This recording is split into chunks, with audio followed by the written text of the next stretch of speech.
This is The Creative, a podcast of authentic discussion with industry pros. How about just start with like a straightforward introduction, who you are, kind of just like the elevator pitch, what do you do, and if people find you like on social media, if you've got any websites or handles that you want to promote or represent. So there is this. Okay, so I had this meeting with somebody this week because I have actually a really hard time summing myself up in one sentence.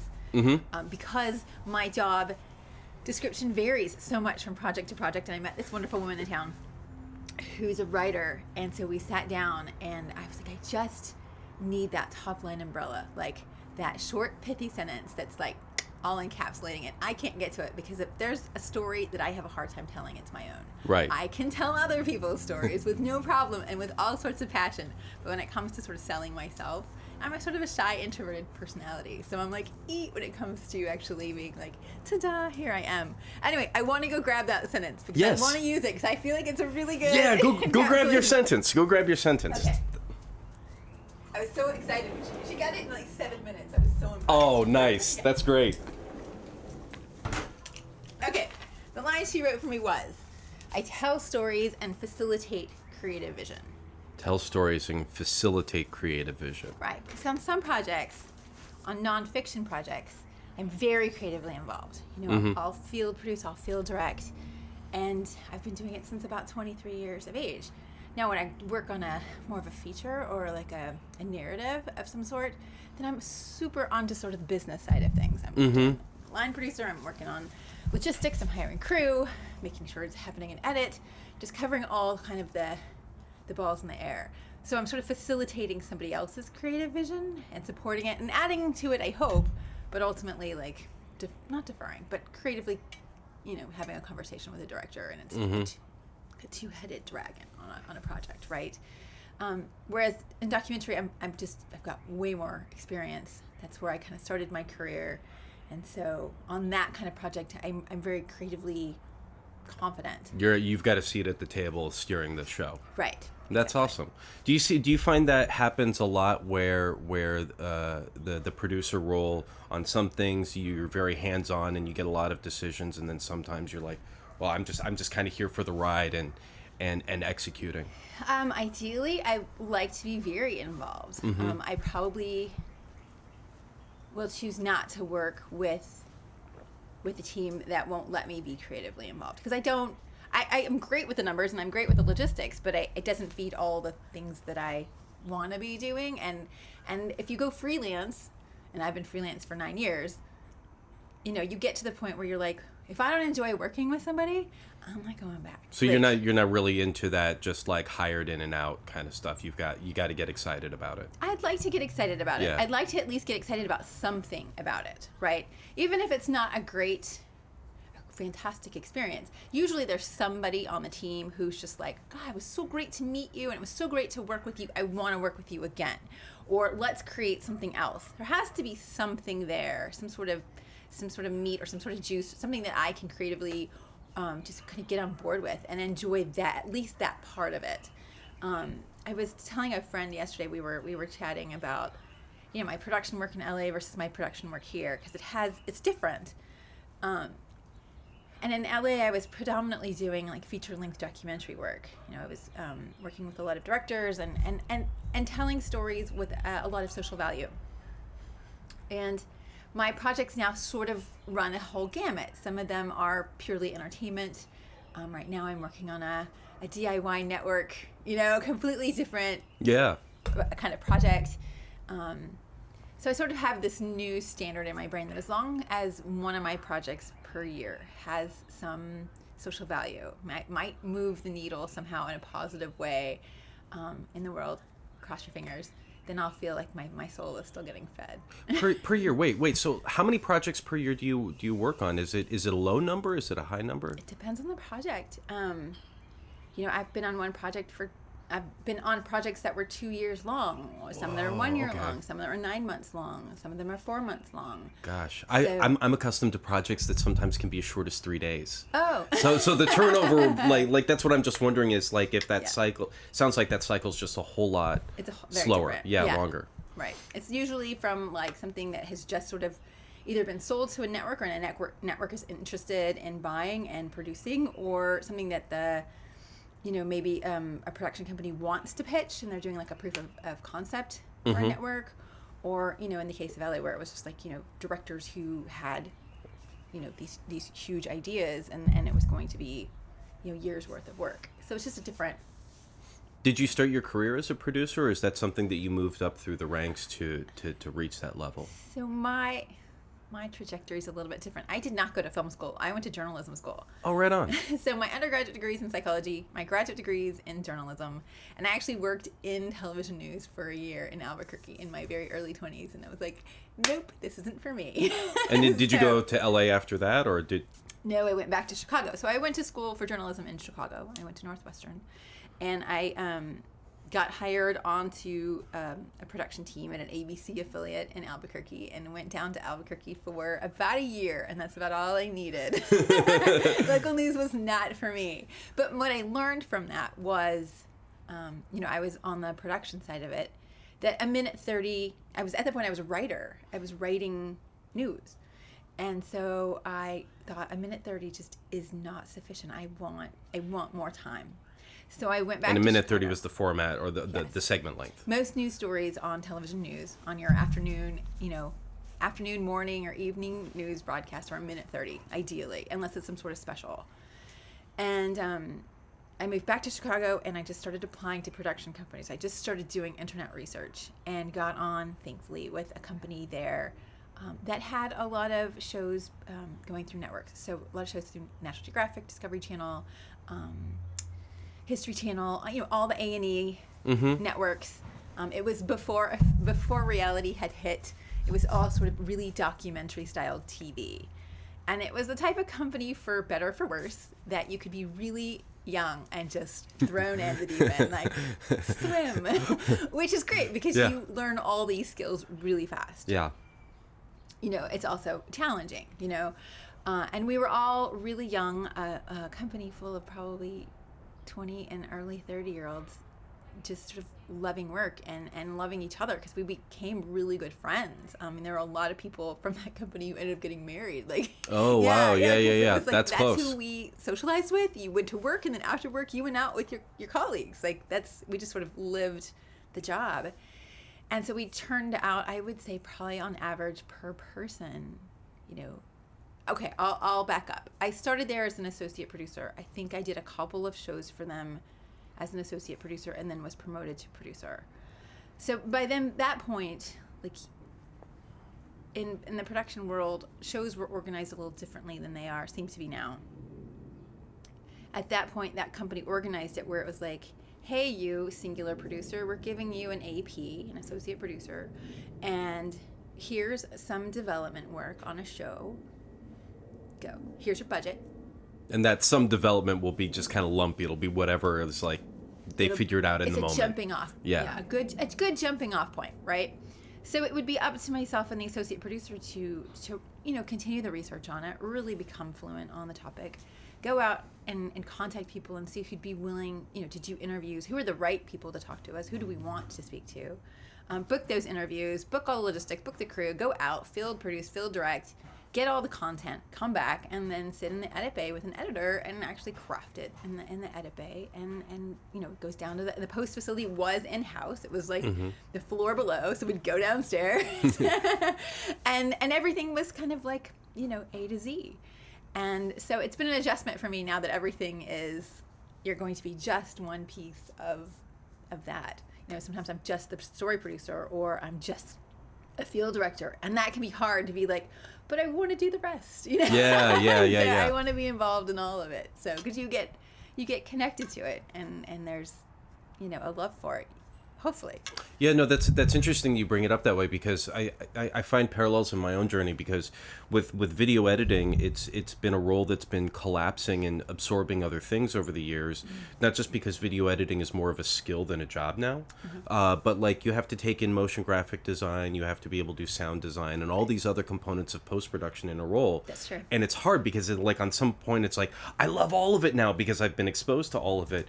But you're seeing the pendulum swing back towards the specialist, where it's like, yeah, but I just want you to do one thing again. Right. It's like, that's great, but it's like now, like it's kind of a weird pivot to kind of go through. It is. It's a strange thing, and I've actually articulated it to it sort of in postmortems as I'm leaving companies. Like, you know, there is this. I don't know if it's a bygone era. I don't know if it makes us, you know, dinosaurs of the industry. I'm not sure, but if I'm going to story produce something, I would love to be in the field with it, because then you just go into writing the script and edit much faster, much easier. You know the content, you've got the context with the people that you're going to have to go back to and ask questions of.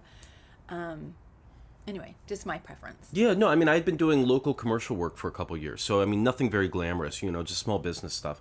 But yeah, it was like I went through several arguments with creative directors. Nothing very heavy-handed, but it's just like, if we in the post-production can be upfront during the strategy sessions, because all this stuff is going out on social, so that technical acumen for how it gets published, and being like, oh, if we think about this story and just chunk it just a little bit different, this can have a bigger splash later. I think that's brilliant. Well, and now it's like, yeah, but you're just the editor, man. We've got other people to figure that out. It's like, so we got there, and now we've kind of come away from it again. That's a bummer to hear, because I actually think that, like, if you inform on your end what you need and how things could be shot, or at least supplement, maybe not the whole meat of it, but you have a dialogue in that, because at the end of the day, you're going to get all that footage. You're going to get all of that data and have to make something out of it. And if you need something, it gives you an opportunity to articulate what your needs are and your creative input. I think, I don't know, I always welcome voices. I have a hard time with projects that stifle voices. I don't think that there can be a thing as too many cooks in the kitchen, but I don't think that there can be, you know, those are typically the people at the top of the heap, right, who are making the very top decisions about, like you said, a creative director. But in terms of the team who's actually creating the content from, you know, development through post, like, there's room for that dialogue to be like, hey, so I was working on this project and it was so great because they got a shot of this, or they got this great little, like, soundbite that was just short, perfect little, give me some versions of things, get some versions of things out there just to, like, facilitate the edit and give us options, right? Yeah. Well, and that's the thing is that like, I picked it up from my dad, who doesn't do media work, but he had a phrase from his kind of consulting stuff called "for the good of the project." I was like, oh, I love that, because, like, even when you have, like, a hierarchy and etiquette for how decisions are being made, if that's a mindset that's prevalent, like, just life is so much easier if you're working for the good of the overall service of the project, than opposed to, you know, somebody who is feeling like, oh, well, you know, I went through so many personal politics to get this interview, it has to make it in. It's like, well, but if it's not good for the project, that was tough time you spent, but maybe it's not the smartest choice for the end result. It's a hard thing. To that point, I've had projects where promises had been made for booking interviews, and people made it into cuts that shouldn't have really been there, and the project suffered for it ultimately. Yeah, I've seen that in the commercial stuff too. Somebody, you know, a small business owner will overextend themselves in favors, and now this thing has to be in it. And maybe and then it's like, well, okay, now we've just got this, like, lump in the project that we've got to work around. Yeah, that's true. I agree, and I also understand that sometimes you have to get people on board, right? Oh yeah, it's not a perfect world of theory. I mean, it's reality, and not in the format, but, like, you know, and the people that you're talking to and how things go down. Right. And also, I think of creative projects as there is no right and wrong, right? It's such a gray nebulous of creativity, and, like, what you prefer something to be and what I prefer something to be and what, you know, say Brooks prefers might be shades of different things that resonate equally or more powerfully to each of us. It's such a black and white thing of it's right and wrong and let's go this. You can go so many different million directions creatively on stuff, which is sort of the fun and a big part of the challenge. Yeah. Well, okay, so with that, what does planning look like? You talk about how you would get, like, early on you get, like, this, you know, documents to kind of run with and expound on as a jumping off. I'm going to get some water. Do you want some water? Sure. Sorry, yeah. I'm totally coughing. Or candid. Yeah. Which I thought was really interesting. So with all of this kind of stuff, I kind of went into that and just being like, okay, so, like, people care a lot less about some of the small bumps on it if we're not Marvel producing, you know? Well, I also feel like packages, like, things can look too slick. And when they look too slick, they feel inauthentic and ungenuine, and people are like, "Oh, I'm on to you, marketing." You know? Yeah, I think that's part of it. I think we're constantly looking for the sell and everything. So it's like if it feels a little unvarnished. It makes it easier. But yeah, so before the water, it was when you're doing the producing work, how does that go from we have an idea to like those first steps of action? I mean, is it literally go, okay, I'm just gonna like, how do I talk to people in cooking, like whatever the subject is? I mean, how do you proceduralize from the nothing to the something? Well, by the time you get the plan, you've already got the money. Okay. So we'll jump that hurdle and say, the project is funded, and now it's time to sort of execute. There's obviously talks about what it will be. There's creative conversations about, the front end of what we think this project's going to be. And you try to get as close as you can to what it will be. And with a full understanding and flexibility that it will become maybe something close, right? Mm-hmm. Not far, but maybe not exactly. So then the planning becomes, all sorts of things. It can be, I guess part of the joy for me is I like my prior statement is I like telling stories, and the first part of that is to just get on the phone and start talking to the people who do that thing full time, almost every day of their lives, and would be considered expert level, even if they wouldn't claim expertise.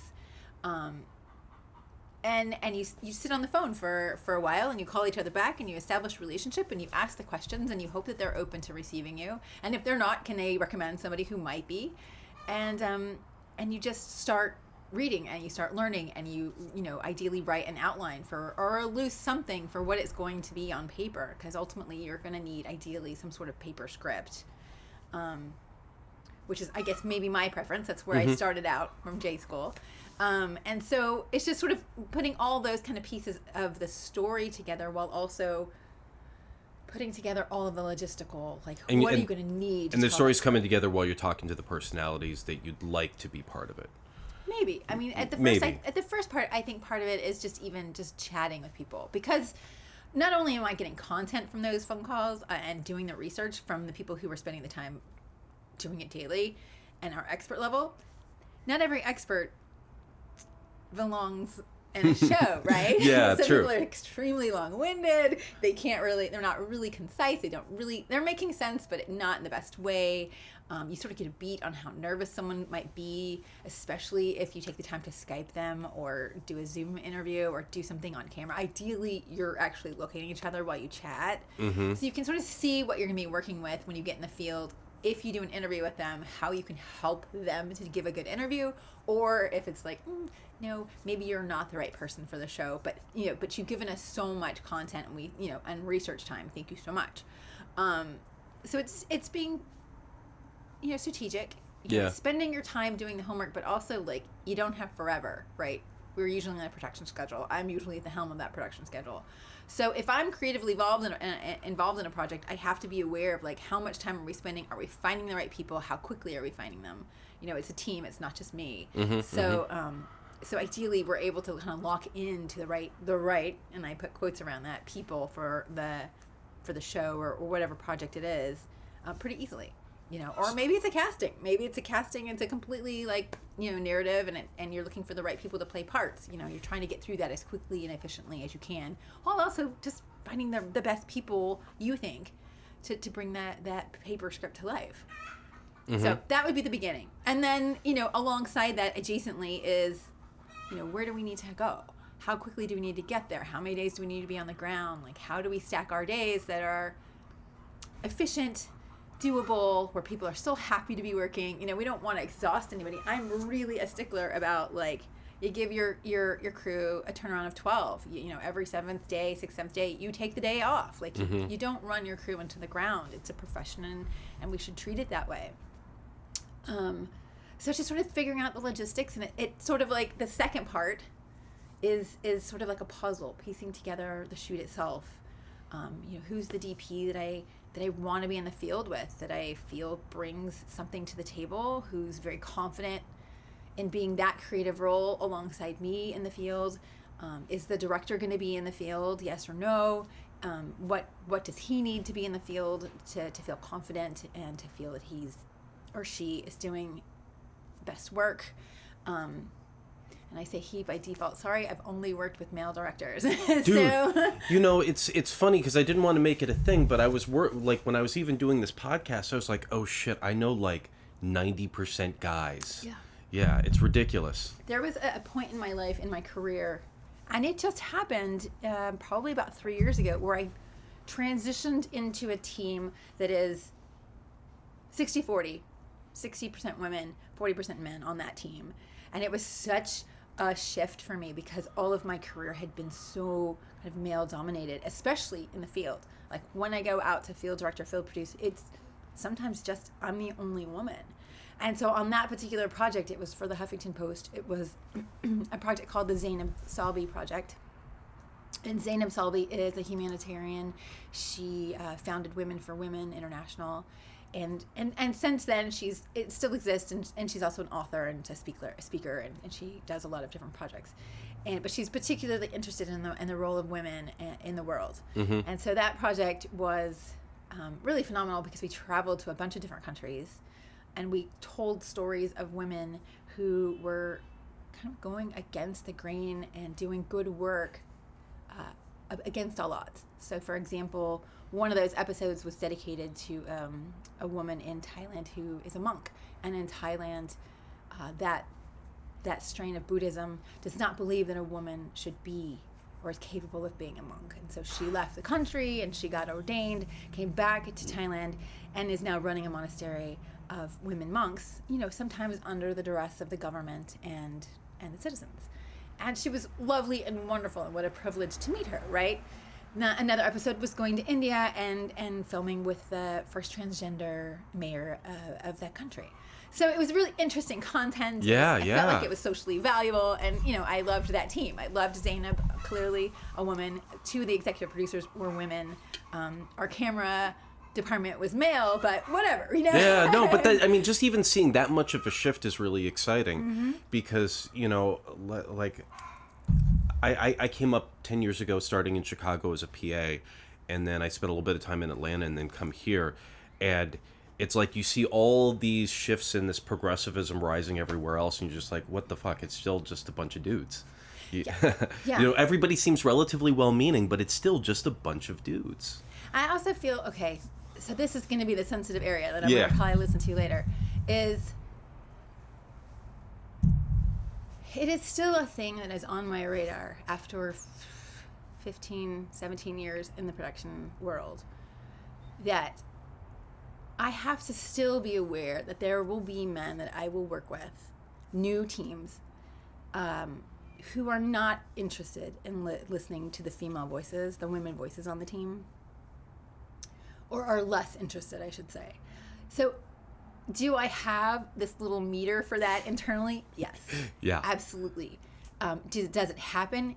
It happens. Is it frustrating? It's enormously frustrating, especially when the content is geared for an audience of women, or it's a story about women in some capacity. To have, number one, like fewer women on the team, and then for us not to be able to be heard is super frustrating.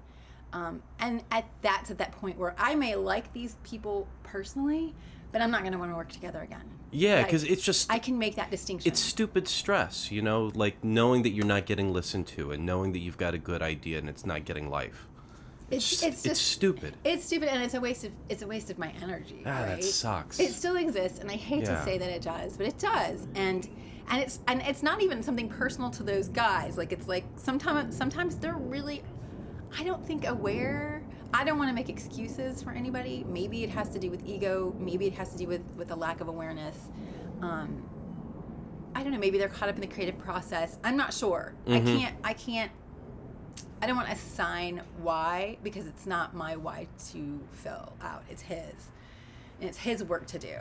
All I know on my end is I'm aware of it. My barometer goes off. And I think to myself, if I like the guy, you're a nice guy. It's too bad. I don't think I'll work with you again. Yeah, because even if it's just like, subconscious or whatever, the outcome's still the same. The outcome is still there. The fart's still in the room. Right. And it's like, I wish you well and good luck on your journey, but like our creative paths don't have to cross again. And that's okay, right? Not everybody is meant to work together. Creative collaboration is it's messy and wonderful, and it's its own little wonderful relationship, and it doesn't always. It's not always between two people. Right. So, for sure. Yeah.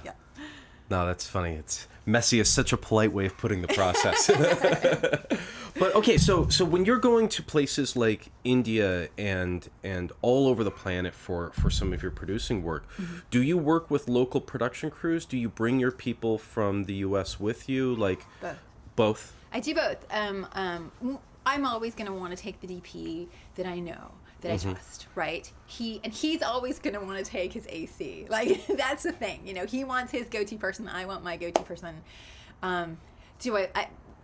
What I will hire locally is I will always hire a local field producer, somebody who knows where we are intimately well, who can navigate the team well, who can help us just logistically move, who has good connections, who has great people skills and can help us to book the interviews and locations or whatever with ease. You know, someone who, there's just a skill, there's a people skill there. Who can sort of anticipate. But it's not about lifting the whole production to the other place. It's being really strategic about it. Personally, no. I like to hire locals. I think it ingratiates the team to the country. I think the whole production takes on a much more kind of local flair. You know, we're not locals, half of us, or 75% of us, but that 25% or 30% that I can hire locally, I want to. I want a local field producer. I want a local sound person. I'd like some local PAs.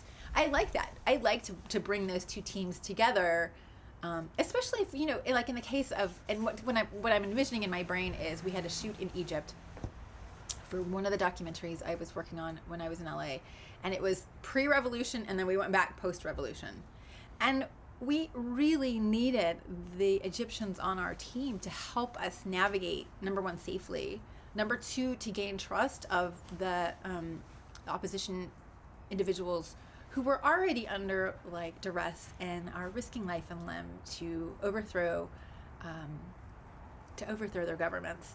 This was Mubarak's government? This was Mubarak's, okay. Yes. So for them to take on an American camera crew, like, you know, it's a huge well, and it's not like we've got a faith. history of being unbiased and fair, you know? Right, exactly. So there's a huge trust factor. So that field producer, that team, they're facilitating, as much as we're trying to build a relationship, that team can make it or break it, right? Because anybody who's under duress and that we want to film with is not going to take on anybody from their own country who's going to bring more harm potentially to their cause. So there's an interesting dynamic there, and we're not going to navigate safely without our local team members. Like, that's just the reality of it. You know, I was on a shoot in Venezuela, and we absolutely needed Venezuelans on our team. Absolutely, because there is so much anti-American sentiment there, that I don't think that we would have safely navigated if we had not had some locals on the team. Now, in those kind of, I mean, Venezuela's certainly a bit more extreme, but I mean, in any of those types of situations, are you guys just flying in with your passports and kind of playing it low key, or are you actually interfacing with the government saying, hey, we are here doing this work? Depends on the country. It depends on the country. It depends on its status of government. It depends on whether or not, because very often if you alert people that you're coming to do a piece on government, they're going to assign a government official to be with you 12 hours a day and to navigate with you and tell you what you can and can't film.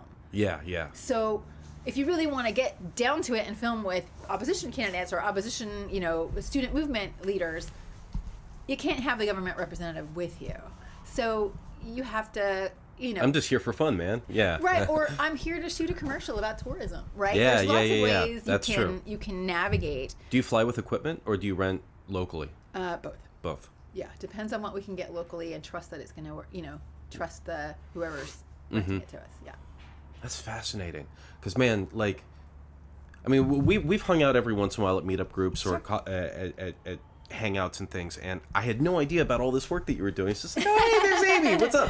And you know, you say you would produce, and it's just like, oh, okay, you know, like, we're all in Austin. It's like we hang out in our houses, we bum around downtown, get coffee and tacos, and You're talking about all this like global adventuring. This is amazing. I'm not even sure if I've got great questions for it because it's so far outside of my scope. And it's not every project. Like, No, this is just okay. a few and far between. This is like maybe one project a year, maybe. But it's right? the exciting stuff. It's the really amazing I mean, stuff. I love this Yeah. stuff too. But then, I can work on a project, and I'm just at the age where like, it doesn't even have to be a glamorous project. But if I like the people I'm working with, I will happily show up to work every day with a cup of coffee in hand and just have fun. Yeah. Because that's what I think about it, as my job is just so much fun. If I'm in a team that I really enjoy, going to work is like summer camp, right? You go, you joke, you have a great time, you create some content for video. And yes, some days it feels like work, but a lot of days you feel like you're having a great time, right? Yeah. And that's the ideal situation. That's the ideal chemistry for me. Yeah, it's you showing up with your own little tribe, your own little community of people doing amazing things. Right. And finding a new person for that tribe is, a gift. And that, I would say that my home team tribe is still in LA, and I'm still finding my tribe here. And, I think I've been in Austin now for almost 4 years. 4 years in March, actually. And I have worked for just a few production companies locally. One being Emergent Order, and I'm super wonderful good friends with Taryn Fogel over there. She's the person I go to when I need to download about a project and I'm frustrated about something, or I need to talk about something. Just having another woman producer is so valuable to me. So I've done a little work with them. I've done a little work with Texas Crew Productions, but I haven't worked that much with that many local people. I still work a lot with my contacts out of LA and out of New York, and I love those folks. But I also want to find my Austin tribe, so I'm still kind of zeroing down into my creative tribe here. Yeah, I mean, the folks that I found here, it's either you kind of get up into the advertising scene, which is, in my experience, a really weird beast. It's like the theater kids. It's like they're very wrapped up in the identity of what they're doing, and they're very excited about it, and they're really excited that their paychecks are a little bit larger than most other creative people. And then there's all of this validation that comes from that there's this really big barrier of entry. So like all of them are really nice people, but it's like, oh, we're in this space and you're not. There's pedigree with it. That's interesting, because I was under the impression, and maybe I'm wrong. You tell me. You've been I here don't far know. longer. I've 5 years. Okay, Yeah, so 5 so not years. really. I feel like Austin is more fluid. I feel like Austin. So in LA, you are advertising, you are TV, you are film. You have a track, right? You are narrative, you are documentary. You are on a track, and you maybe aren't able to deviate too much off your track. Whereas I always kind of got the impression from Austin that like you could navigate with your skill set between all those realms pretty easily, because let's be honest, anybody who says the skills don't translate It's either full of doesn't shit. know Yeah. production or is insecure about something, right? Because those skills do, in fact, as someone who navigates all of those, the skills translate. Yeah, they translate just fine. Absolutely. Yeah, I mean, I'm not entirely sure, because when my experience was like I came out of school in the Midwest, and I went to Chicago in like 2011, and I was a babe in the woods and just very poorly prepared. So I didn't have a portfolio, I didn't have a network, I didn't have a reel, I barely had put together a resume. I didn't think I'd ever have to work with a spreadsheet for the rest of my life. Joke's on you. Just yeah, right. So like I was not ready, and so I did poorly in Chicago for many years, and then we moved here and life got better. But in my experience being here, that there's some degree of fluidity, especially in the post-production scene where like the creative design stuff, I mean, it's really just, do you understand the tool? Yes, but I've had difficulty. It's like when you're either in film or you're in commercial, and that line seems to still be relatively strong because the folks that I know, like Dane, who does television work, his editorial process is very, very different from mine, because he's part of a team. Yeah. He has producers and directors that won't let him steer too far in and out of the work. And the way that Avid is being handled in that larger scope pipeline is really, really different from somebody who will hand me like an email with like a link to a Google Doc that's like a third of a creative brief, if that, Right. and said, hey, you can download this Canon 5D footage and make a video for us, and we'll pay you, we'll pay you your rate, and you're not going to be mad about it. Right. But like that is such a fundamentally different process and workflow for being an editor who has to fill in all of these missing steps. Right. And Interesting that you were just and I think handed that's the something. divide that keeps those two worlds separated. Is, can you be given a little bit of nothing and make a one shot, or can you work within this thing, tamp your own ego down, and just produce? I guess my question to you on your end is, where is the production team? Like, where are you brought in? Are you brought in so late in the project that you're literally handed, here's what we've shot, you have to make something out of It's this? completely ad hoc, and it's a fucking shit show. Just to be really direct about it. And it'll be either because I've been in the small boutique land for a while, so it'll be a lot of the people that are trying to figure out how to build their creative business at the same time that they're still trying to figure out how to bring money in on the regular. And I certainly fit that role myself. And it's like you say yes before you know what you said yes to. Okay. And then you're talking with your clients about it, and you're recognizing that maybe they, as their own local business, are not necessarily at a step where they're ready for advertising. But you want to take that check. They walked in your door. You're excited about this branding opportunity, so you're going to get involved, and you're going to do the best work that you can. So who shoots the footage? Who kind of produces it? Oh, Who yeah. directs it? Well, for us, it would either be that we had one production team that we partnered with really regularly, 360 Studios in town. So Shaggy would either bring out somebody that he knew on the regular, or Drew would shoot it, and then if we couldn't squeeze the budget for them to do it, I'd use my DSLR or my phone, and I would film it myself. And it was great as a personal journey, not a good way to build a business, because I learned how to do all of these things. I got a better camera eye for it, and we found some efficiencies in how to do that production process. But you just need more brains than like 3 people on a project at any given time, because you're not seeing everything. And you also can't juggle more than one project at a time. There's not sort of that facility Feast, of famine, like, feast, famine, feast, right. famine. It's like, yeah. we're in post here, so another person should be in shooting another show. Like, there should be this flow of work coming out, and there's not enough probably.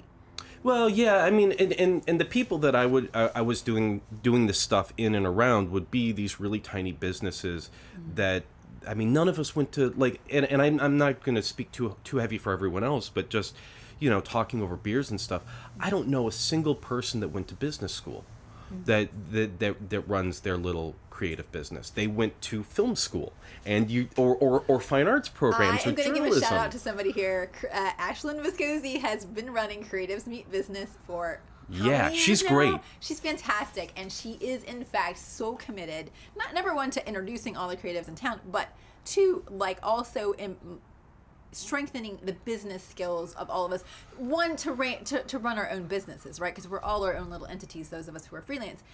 So I think that's part of it. But those skills apply. I think she is so committed to helping creatives to figure out and learn the business side of things, to become, completely successful professionally, and not be totally intimidated or behind the curve on the business side of things. So I'm going to refer all of you to Ashlyn. Yes. Well, so I was supposed to be, the thing that makes me the most money is video editing, even though I've got a variety of other skills that I get paid for. Yeah. That's the one that makes me the most money, and I've been doing it for 8 years. I don't have a standard rate. That's because of how messy things are in Austin. It's just like, well, what are you expecting to pay on your budget for a video editing? And then we'll kind of do it because. So who are you asking that question to? Who hires you? So what'll happen is that I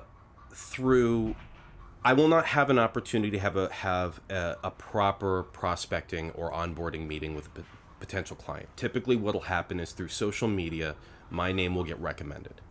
one way or the other, and then I'll send a quick message out. Who has this, like, I mean, at the beginning of the day, like, you start with a budget. That's the very first thing I do. I start with a budget. Where is my money? Where is the budget? All the money, all the dollars going. I assign each dollar a little, like, marching order. And I know what each crew member is to be paid. I know what the editor is going to be paid. There's a contingency. There's buffers just in case. There's emergency funds, whatever. But, like, you start with a spreadsheet.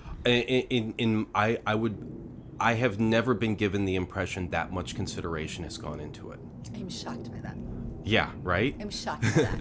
Because what'll happen is that somebody will reach out and say, hey, I need a video editor. Mm-hmm. Okay. Hi, I'm a video editor. What do you have going on? What's your project? Yeah. And then they'll give a description of the project and I go, well, that's really interesting. You know, like how do you envision it? Can you show me some comparisons so we know, are we talking about this car going down a road? Is there like explosions and like VFX, or is it just a car going down a road? You know, right. What's the magnitude that we're talking about? And get a sense of that and go, okay, that's pretty reasonable. I've got a lot of things that kind of work in that realm. Here, let me send you some stuff. And then invariably somewhere in there, somebody will go, what's your rate? And it doesn't matter the number that's said, it's always wrong. It's never the correct number. It's either too high or it's too low. Well, rarely is it too low, but it's almost always too high. Uh-huh. And so there's instant downward pressure to undercut yourself just to get the job. So it'll be like, well, you know, I'm trying to aim for $100 an hour for rate, as much as I'm capable of doing. And I have some clients that I've worked with long enough that they get it, they think they see the value and they pay for it. Sure. For a lot of people that don't know me, oh, that's too high. If you want to work on that project, you've got to bring it down. And I'll go, well, so what's your post-production budget? What do you have allocated for editing? Yeah. Oh, I don't know. I just have $5,000 for the whole thing. And then it's like, now I have to sit here in this position and go, do I want to work right now? Yeah. Do I not want to work because this sounds like a shit show? Right. Oh, you know, like, then you start to get into like the roll of the dice on whether or not do I take this thing that's now starting to look kind of bad, poorly thought out, or do I not work? Right. You know, and do you sort of negotiate in terms of like how many hours you'll put into something that could potentially be a shit show, that there's not a lot of funds? Well, I came up during the recession, so you didn't have a whole lot of leverage, and I think that still colors a lot of the work that I do. Mm-hmm. So a lot of times it's working it till completion, and I don't think I've ever said the money's out, fuck you. I think I've always worked for free to finish things. Stop it. Yeah. Stop it. Yeah, I think I'm going to stop because I think in the end, I've talked to a couple friends that do that now, and it doesn't seem like the pain is as bad as I have imagined it is. Because then what happens is your plate is full, and the opportunity for something else to come that is going to pay you for your time is missed potentially, right? Because you're busy, so, and you're not therefore available to go find that work. Well, and life is a little bit more stable right now. The past couple of years were really crazy, especially when I was running the business and I had some other people with me, and I still didn't know what I was doing as far as getting into these client relationships. I was still very much, I'll just say yes to everything because we need cash flow. Mm-hmm. We need cash flow so bad. Mm-hmm. And now that I've taken a step back, I'm much more prone to saying no. I also went and spent some time with the sales organization and got a lot of knowledge on things. I actually think there's some psychology behind it, because if you are willing to lower your rate, I mean, I can be flexible with my rate to some degree, right? Especially with a new client, because I want to be like, hey, let's establish a new relationship. But I won't go too far with it, because the psychology, I think, behind it is if the company is paying you your rate to bring your specialized expertise, there's a psychology of I don't want to say respect, but there's a value. They're placing a value on you as a professional. It's like, okay, we're paying him his going rate. Maybe it's a little higher than the rest of the guys or gals, but clearly he brings something to the table that is particularly special, and we feel so confident in what we're doing moving forward with him, that we're not going to have to clean up a mess, that, pass it on to somebody else. Like, no one's going to come in on the back end and give us any curveballs. Because that can happen, right? You can hire someone who doesn't really know what they're doing for a very low rate, and then have to hire somebody afterwards to clean up the mess, because Exhibit A. I've been hired to clean up the mess before. Right, Yeah, right. That does. I've been on that side. I've heard yeah, instances like that. I'm just sort of still reeling that there's not and maybe there is a budget and they're just not telling you, but there should always. Oh yeah, that's always certainly possible. And I mean, I think a big chunk of my career was spent kind of in this permanent panic state of working enough so I could still at least say that I'm not unemployed. I am a working creative professional. Like even if I'm not doing something in this moment, I'm working in the industry. And then I woke up one day and it was like 10 years. And I was like, oh, okay, you're there. You're fine. You're fine. And I think that's part of what I've been going through right now is because so when I worked at the sales organization, it was like an 8-week run, and I was deeply embedded with their process, and they were really transparent and shared a whole lot.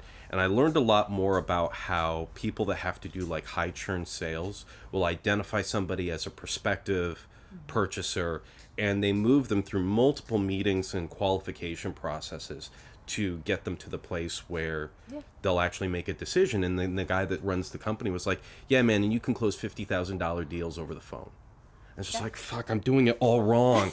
I'm doing it all wrong to not only know that process exists, but it works at a magnitude of 50 grand and higher. Like, just, I was calibrated at such a smaller pie share than any of that before. So since learning that, it's been a lot more of... So do you now, do you go after clients and pitch projects to them as... I haven't gotten that far yet. Okay. I mostly because I'm not sure what makes a good pitch yet. I've got ideas that I think would be cool, but I mean, come on, everybody's got an idea, you know. So, but it's less about your ideas and more like making their ideas come to fruition, right? Are they ready to make video content? Do they value it? Do they want a presence on social media that maybe doesn't exist now? It's more about their marketing strategy and how you can help them bring it to life. Right. It's less to do with your creative vision, and it's more about theirs. Yeah, and I mean, I think also another big part of it is that like who I decide I want to kind of scoot up alongside and even talk about any type of creative prospective work is way more strategic than it used to be. You know, I'll spend a lot more time researching organizations or individuals that seem like they would be like super cool to work with. Yeah. And then I'm much more willing to go like, well, this might be like a 6-month conversation before we feel comfortable enough. Right. You know, and that's a very, very different approach than what I was doing even like 6 weeks ago, 8 weeks ago, Nice. you know, before the new year. But good for you for like, looking at it from a different perspective and saying, oh, I'm going to hit this problem from a different angle, from not an editor's perspective, but actually a producer's. Let's be honest. Like, prospecting clients is exactly what producers do. Like, who might fund this project? Who is the person who would be interested in this creative content? Or in the case of like, you know, a company and wanting a commercial or wanting some sort of video content, like who's on the precipice of wanting to market themselves in a different way. Right. Like whose mom and pop or small company is on the pivotal rise where, you know, actually who has the budget to create all this content that hasn't yet. Or maybe is unhappy with a person who's created it. Maybe there's some sort of stagnation happening and they want a different creative, you know, outlook to it. Who knows? Right. I like that level of, that to me takes a level of like psychology and empathy. So you can imagine in my background that's fascinating to me. Yeah. So. No, and especially you coming from journalism, the first thing I thought it was like, oh, so you understand research, like right away, you know. And I understand the value of a writer. I also understand the value of a budget. Like the thing is like we don't get to just do the fun parts. We have to do the parts that are, right? Like sitting there with the budget is not super fun, although it can be fun. Let's be honest. It can be. It can be fun, but it's just like, I think that's where things get lost. Is you have to be able to do the number side of it. You have to do the business side of it. You have to do your own marketing. You have to be willing to be interviewed on podcasts. Like you have to be willing to talk to people. Yeah, go to the networking events. You have to be willing to do these things, who are maybe outside your normative box. Would I just love to be in the field and in the edit bay all the time and writing scripts?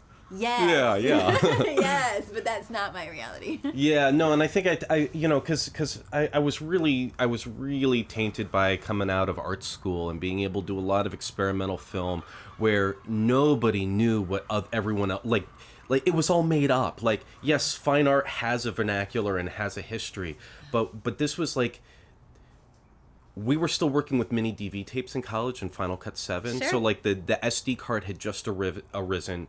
After Effects was still young enough as a program that if you could do anything with it, it's experimental art.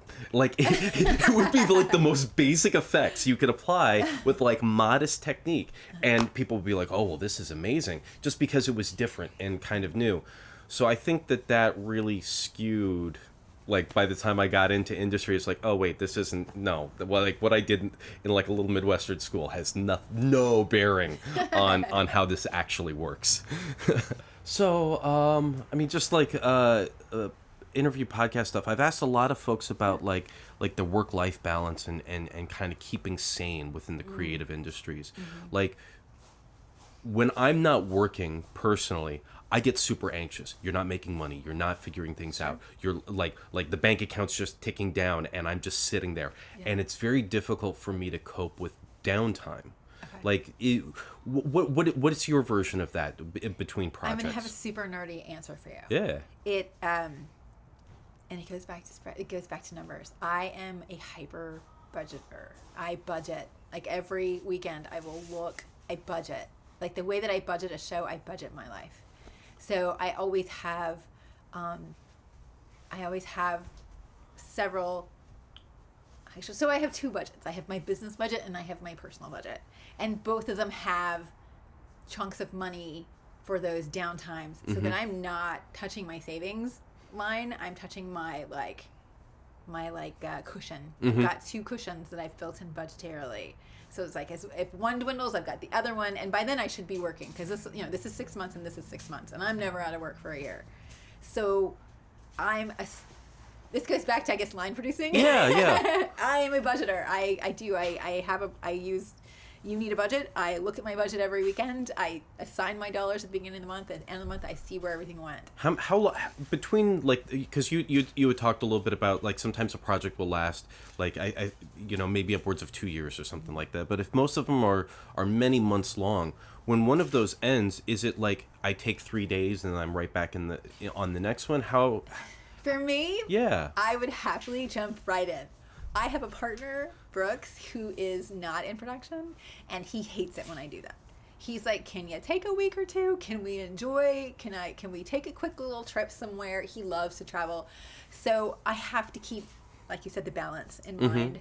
I have to, to listen to to him. I have to take time for us, right? Because some projects are super consuming, and some of them I'm working out of my home office. Yeah. So the ones I'm out of my home office, I think he's like, okay, fine, great. We spend lots of time together. But the ones where I'm traveling a lot, or I'm gone, or I'm out on set, or I'm in the edit bay for 8-10 hours a day, I have to try to be considerate that if I wrap on a Friday, let's not start project number 2 on Monday.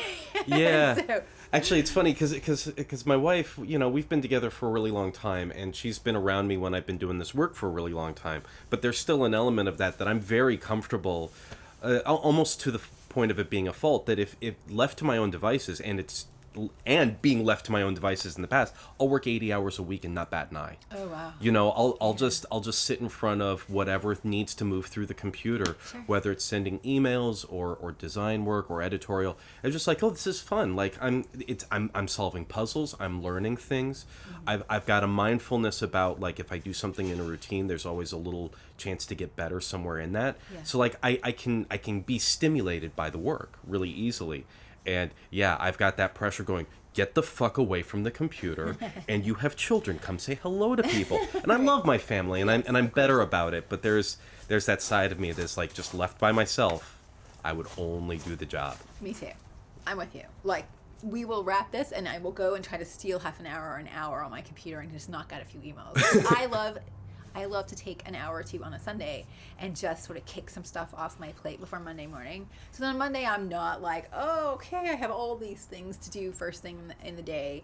I like to sort of kick some things off my plate on a Sunday evening. Like, when the Oscars are on tonight, I'm probably going to be like sending out emails, like kind of double timing it, because how I prefer to kick off my week, like just with like 5 things ticked off my list. At least my email stuff I can just sit on my computer and do, and just totally get them off my plate.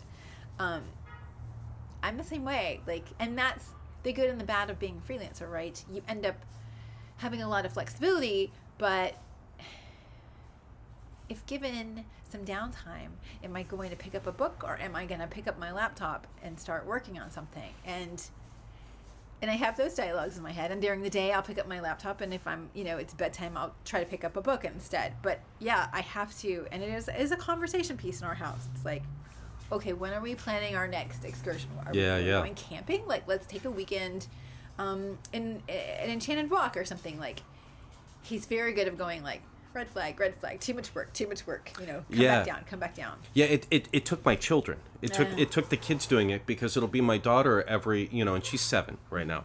And my son is a little bit younger, but it's her voice that's leading the way. So it'll be like Saturday morning, and I'll just start to settle down, like I'm drinking my coffee, and my wife is either like getting some extra sleep in or doing something, sure. and I'm just like, okay, I'm just gonna kind of do something in Photoshop.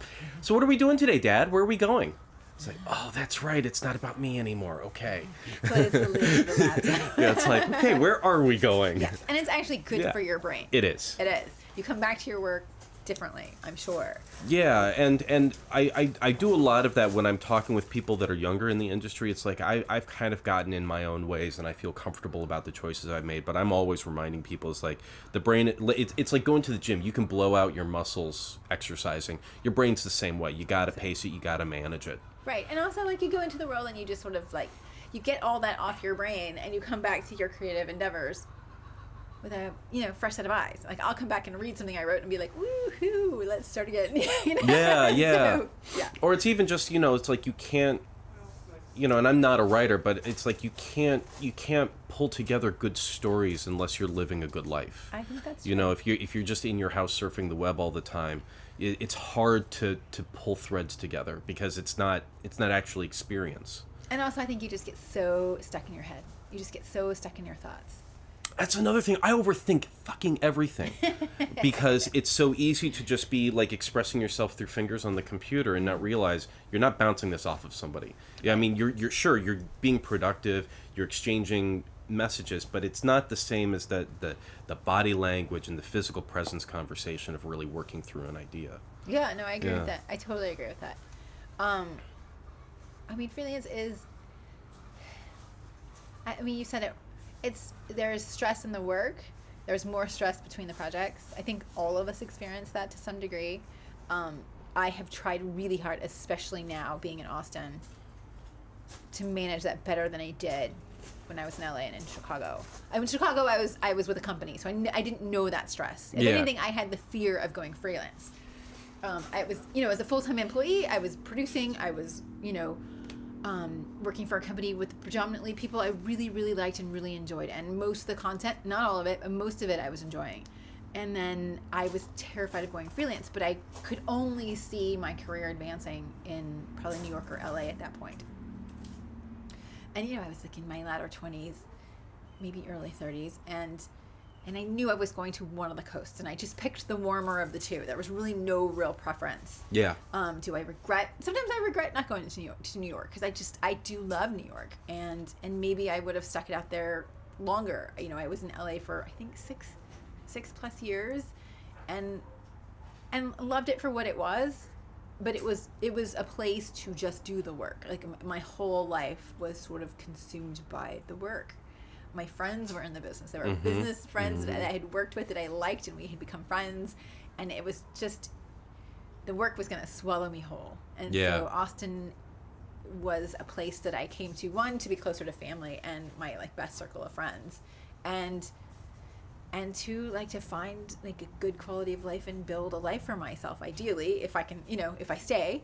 And then, because he's from California, ironically, so, and see how that if I can create some better balance in my 40s.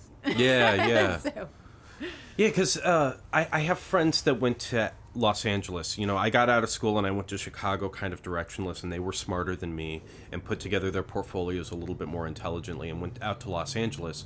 And I think amongst that cohort, there's still 6 or 7 that are out there that are at various stages of success. But I think the kind of the universal truth is what you just said. The work just, the city and the work just swallowed them. Well, because the whole city... They live and breathe it now. Totally, yeah. Yes. The whole city, most people in the city work in the industry. So once you come and I moved there with not knowing maybe but 2 people, all of whom work in production. It's like everything, your lines between personal and professional are completely blurry, for better or for worse. Could I totally thrive in that? Yes. Yeah. Yes, I could. But I saw 40 approaching, and everybody that I loved the most in the world lived here. Family, friends, best friends, old-time friends, cousins. And I was like, all right, self, like, go to where your people are and see if you can sustain yourself. And I wasn't sure. When I first came. It was a huge leap of faith to move here as a freelance producer. And it's worked out okay, thankfully. Yeah. I got here in 2014, and it was like we were in Chicago, and it was my wife was a high school teacher in the South Side. We had 2 tiny babies, and she was working in part of the community district that was under serious stress from politics, lack of funding, gang violence, the difference between public schools and charter schools. South Side, where South Side? 51st Street, Archer Heights. Okay. Yeah. All right. So she was down there a little bit. Yeah. Okay, gotcha. Enough that she got to see another version of Chicago versus where we were living more centrally. It was that her students had a very different relationship with the police than we did. Of course. Yeah.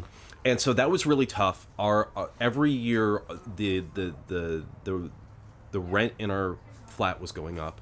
We didn't know where our kids were going to go to school. Right. And I'm like this freelance stay-at-home dad / editor. And I'm just like, I don't know what the fuck's going on. Like I can't thread the needle and get in. And of all people, Russ Hull down here in Austin knew a friend of mine from college and was like, Final Cut 10 just shit the bed, and we are desperate for premiere editors for South by Southwest. I'm so far removed. I don't even know who you are, but would you fly from Chicago and edit for us? We have an empty seat, and we need people. That's awesome. That's great. Here I am. Right. Friend of a friend, right? Yeah. It all comes down to who you know. And in the mix of all of that time, I had tried to take a road trip to California to go and work out there, because it's like, it's time. I finally got my spouse on board with the idea of going out west, because she's from Minnesota. She didn't want to leave the Midwest.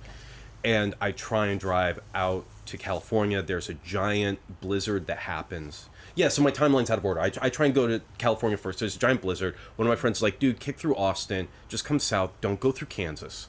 You got to visit anyway. I do. The people that are in LA are like, oh, sorry, man. Like, I thought I had a bed for you, but I don't. Like, just flaked. Okay. No big deal. It flaked. Shocking. And right. And then I call up somebody where they had casually, off of a one-off gig from the Midwest, said, if you can show up in LA, I can get you a PA job. So I contacted that person. It's like, my housing fell through, but if I get out there, is there still a line of work? And he was nice enough, but it was basically, you already sound too unstable. No. Okay. So it's like, okay. Yeah. And I'm hanging out in Austin. My friend is just like, dude, you know what? I've got a spare bedroom. You can stay here for like a month. Give me a second. I'm going to call somebody. Let me see what I can do. And I had a PA gig to help go shoot a small commercial at a yoga studio. I mean, it was like $150. It was nothing.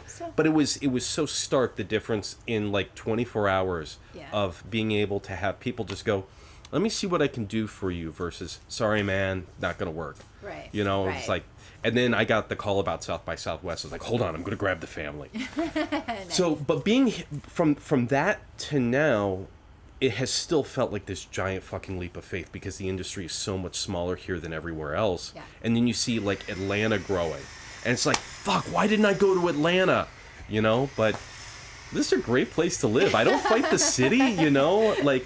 For years, my commute was 7 minutes. Oh, jeez, that's nice. The office that I was working at in my kids' elementary school were all like this, like, 1.5-mile triangle from each other. Oh, that's great. Over on the east side. It's like you can't. Well, that doesn't happen in LA. It doesn't happen in LA. It doesn't happen in Chicago. It doesn't happen. Yeah. It doesn't happen fucking anywhere. That's true.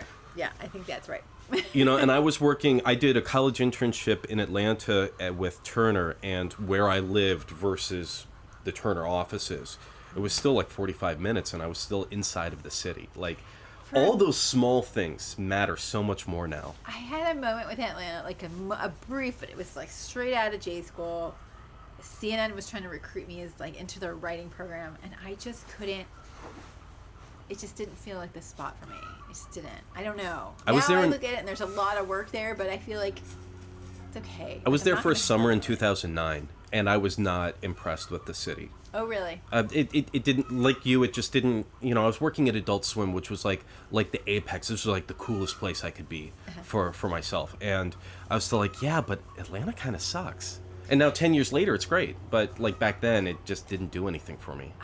I didn't see myself in the news environment in the long term. It just was not the right path for me. No. That time it was a really hard thing to walk away from, though. That was probably like one of those, like, I think everybody in my life was like, hey dummy, go write for CNN, go through their writing program, they are recruiting you, they are bringing you in straight from school. And I was just like, I don't think so. And that was a really one of those, like, probably defining moments.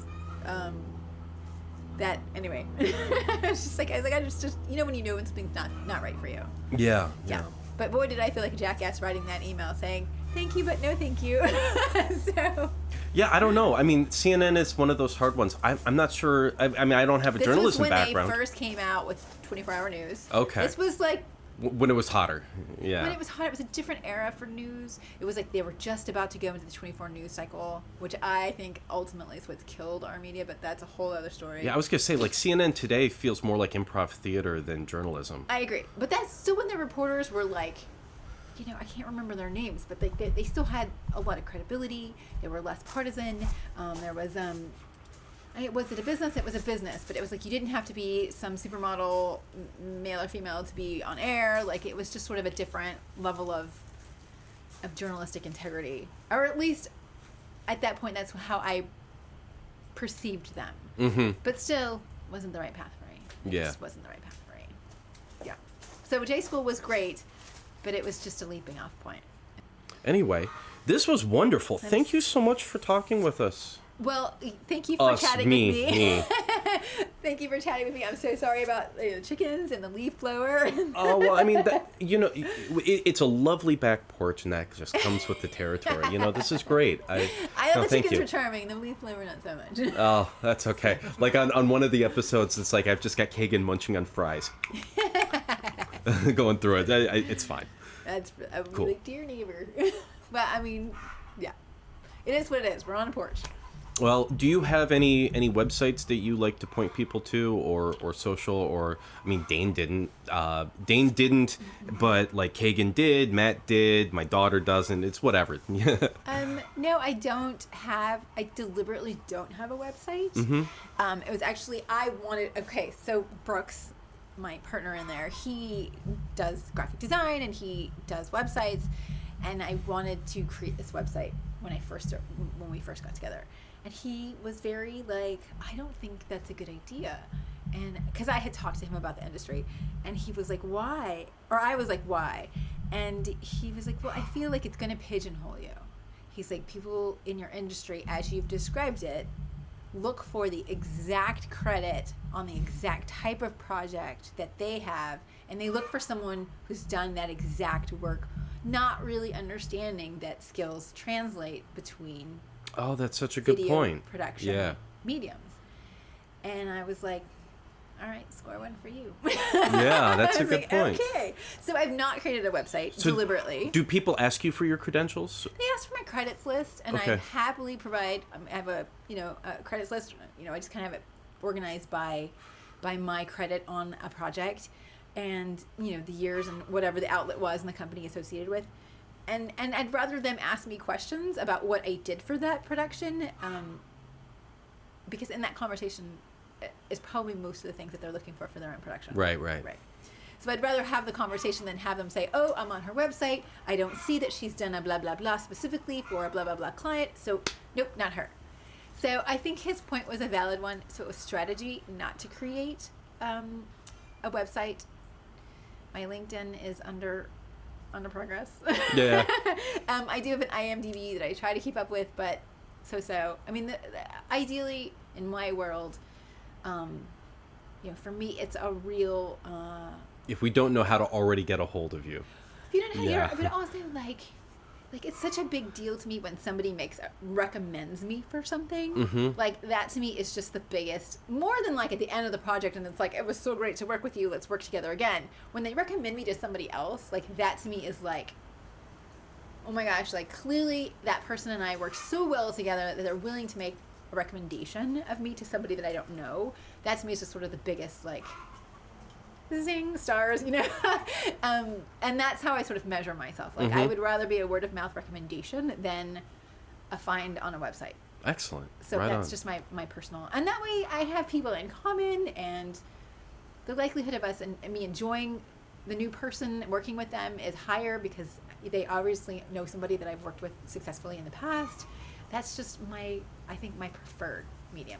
I guess maybe that's old school. No, it's fine. Hey, you know, if it works, it's not old. You know, right? What is it? If it works, it's not stupid. You know, like, so old school or new school. If it's functioning now, that's fine. When right? you come back in 2 years and we do like a recap or right, whatever, I'll tell you whether or not. Oh my God, I got a website. I was so wrong, or whatever. Right, don't listen to me. I was so naive. Well, thank you so much. I'm gonna hit the yes, stop totally. button now.